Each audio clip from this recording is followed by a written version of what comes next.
आमतौर पे जब भारतीय इतिहास की बात होती है तो दिमाग में क्या आता है?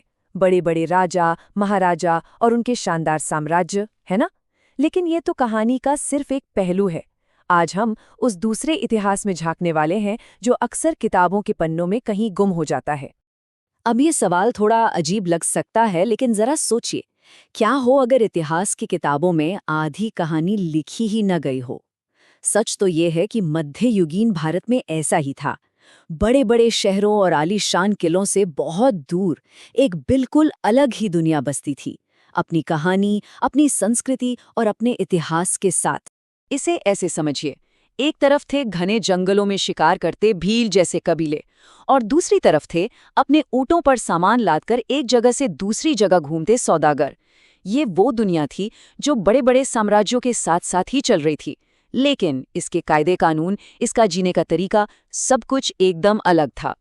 तो चलिए इसी में थोड़ा और गहरा उतरते हैं, समझने की कोशिश करते हैं कि ये दो दुनियाएं, एक तरफ बसा हुआ जाति पर आधारित समाज और दूसरी तरफ ये आदिवासी समाज, इनमें क्या फर्क था और ये एक दूसरे से कैसे जुड़े हुए थे। अब देखिए, इन दोनों समाजों के बीच का जो बुनियादी फर्क है वो कमाल का है। एक तरफ था हमारा मेन स्ट्रीम समाज, जो वर्ण व्यवस्था के कड़े नियमों में जकड़ा हुआ था। अमीर गरीब का भेद बढ़ रहा था। और दूसरी तरफ थे ये जनजातीय समुदाय। यहाँ ऊंच नीच वाला सिस्टम नहीं था। समाज बराबरी पर चलता था और रिश्तेदारी, मतलब अपना कुनबा, ही सबसे बड़ी ताकत थी। तो सवाल ये उठता है कि आखिर ये जनजातीय समाज था कैसा? क्या चीज इन्हें दूसरों से अलग बनाती थी और ये लोग रहते कहाँ थे? आइए अब इसी को समझते हैं। देखिए, जनजातीय जीवन की ना 3 बड़ी खासियतें थीं। पहली, रिश्तेदारी। पूरा का पूरा समाज परिवार और कबीले की वफादारी पर टिका था। दूसरा, जमीन पर सबका हक, मतलब जमीन और जंगल किसी एक इंसान की जागीर नहीं थे, बल्कि पूरे कबीले की साझी संपत्ति थे। और तीसरी और सबसे दिलचस्प बात, इनकी मौखिक संस्कृति। बिना कुछ लिखे पढ़े, कहानियों और गीतों के जरिए इनकी परंपराएं और इतिहास पीढ़ी दर पीढ़ी जिंदा रहते थे। और ये नक्शा देखिए, ये कितनी कमाल की बात बताता है। ये दिखाता है कि ये जनजातीय लोग कितने बड़े इलाके में फैले हुए थे। मतलब इस उपमहाद्वीप का शायद ही कोई कोना हो, चाहे जंगल हो, पहाड़ हो या रेगिस्तान, जहां किसी न किसी जनजाति का घर न रहा हो। एक छोटा सा टूर ही कर लेते हैं। उत्तर में पंजाब के गखर से लेकर सीधे उत्तर पूर्व में अहोम और नागा लोगों तक, फिर बीच भारत में फैले विशाल गोंड समुदाय से लेकर दक्षिण के मारवाड़ तक, हर तरफ इनकी मौजूदगी और इनका असर साफ दिखाई देता है। यहाँ पर कुल या क्लैन शब्द को समझना बहुत जरूरी है। इसका सीधा सा मतलब है परिवारों का एक ऐसा समूह जो ये मानता हो कि उन सबके पूर्वज एक ही थे।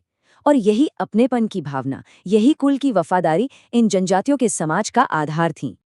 अब जनजातियों के अलावा एक और समूह था जो बसे हुए समाज से बिल्कुल अलग जीता था।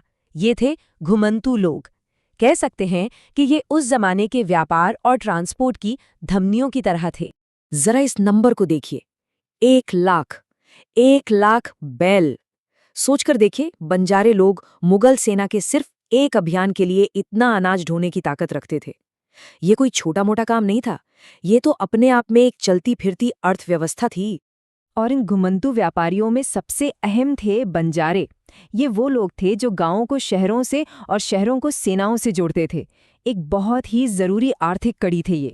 इनके जो कारवां होते थे ना, उन्हें टांडा कहते थे। और टांडा सिर्फ कुछ गाड़ियों का झुंड नहीं होता था। अरे वो तो एक पूरा चलता फिरता गांव था, जिसमें कई परिवार, उनके घर बार और हजारों जानवर एक साथ सफर करते थे। 17वीं शताब्दी में एक अंग्रेज व्यापारी था, पीटर मुंडी। उसने जो देखा वो लिखा। वो बताता है कि कैसे उसकी मुलाकात बंजारों के एक ऐसे टांडा से हुई जिसमें 14,000 बैल थे। वो लिखते हैं, ये लोग जहां अनाज सस्ता मिलता है वहां से खरीदते हैं और उसे उन जगहों पर ले जाते हैं जहां वो महंगा बिकता है। ये लाइन उस वक्त के व्यापार के स्केल की एक जबरदस्त तस्वीर पेश करती है। लेकिन ये जो अलग अलग दुनियाएं थीं, ये हमेशा एक दूसरे से दूर नहीं रहीं। जब ये आपस में टकराईं तो बदलाव की एक नई कहानी शुरू हुई। अब हम जानेंगे कि इस टकराव और मेलजोल ने दोनों समाजों को कैसे बदला। देखिए, इनका रिश्ता बड़ा कॉम्प्लेक्स था। कभी ये लड़ते थे तो कभी एक दूसरे पर निर्भर रहते थे। और सदियों तक चले इसी संघर्ष और लेनदेन ने धीरे धीरे दोनों ही समाजों को बदलने पर मजबूर कर दिया। हुआ ये कि जैसे जैसे समाज की ज़रूरतें बढ़ीं, नए नए काम और हुनर की ज़रूरत पड़ने लगी। इसी प्रक्रिया में कई जनजातीय समूहों को जाति व्यवस्था में जगह मिल गई। उन्हें एक जाति का दर्जा दे दिया गया जो वर्ण सिस्टम के अंदर ही एक सोशल कैटेगरी थी। लेकिन कहानी सिर्फ इतनी नहीं है कि जनजातियां समाज में शामिल हो गईं। अरे कुछ जनजातीय समूह तो इतनी ताकतवर हो गए कि उन्होंने अपने खुद के बड़े बड़े राज्य बना लिए। चलिए गोंड और अहोम लोगों की मिसाल से इसे समझते हैं।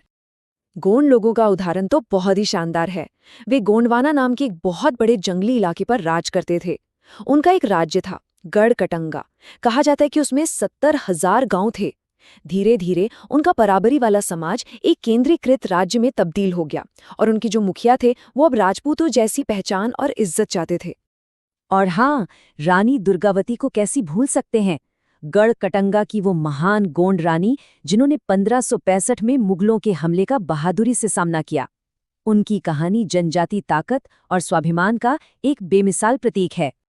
अब आते हैं अहोम लोगों पर, एक और जबरदस्त मिसाल। ये आज के म्यांमार से आकर ब्रह्मपुत्र घाटी में बसे थे। इन्होंने वहां के पुराने राजाओं को हटाकर एक बहुत बड़ा राज्य बनाया और इनकी सैन्य ताकत का अंदाजा इसी बात से लगाइए कि ये 1530 के दशक में ही बंदूकें इस्तेमाल करने लगे थे और बाद में तो बढ़िया क्वालिटी की तोपें भी बनाने लगे।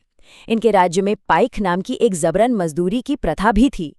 लेकिन अहोम लोग सिर्फ लड़ाके नहीं थे, उनका समाज सांस्कृतिक रूप से भी बहुत आगे था। वो थिएटर को बढ़ावा देते थे और बुरुंजी नाम से अपना इतिहास भी बाकायदा लिखवाते थे। ये बात उस सोच को तोड़ती है कि जनजातीय समाज पिछड़े या अनपढ़ थे। तो इन सब बातों का निचोड़ क्या है? निचोड़ ये है कि इतिहास सिर्फ कुछ गिने चुने मशहूर राजा महाराजाओं की कहानी नहीं है, ये उससे कहीं ज्यादा अमीर और पेचीदा है। जनजातियों, घुमंतू लोगों और उनके राज्यों की ये कहानियां हमें इतिहास की एक ज्यादा मुकम्मल, एक ज्यादा सच्ची तस्वीर दिखाती हैं और ये हमें एक बहुत अहम सवाल पर लाके छोड़ देती हैं कि ऐसे और कितने इतिहास हैं जो आज भी कहे जाने का इंतजार कर रहे हैं।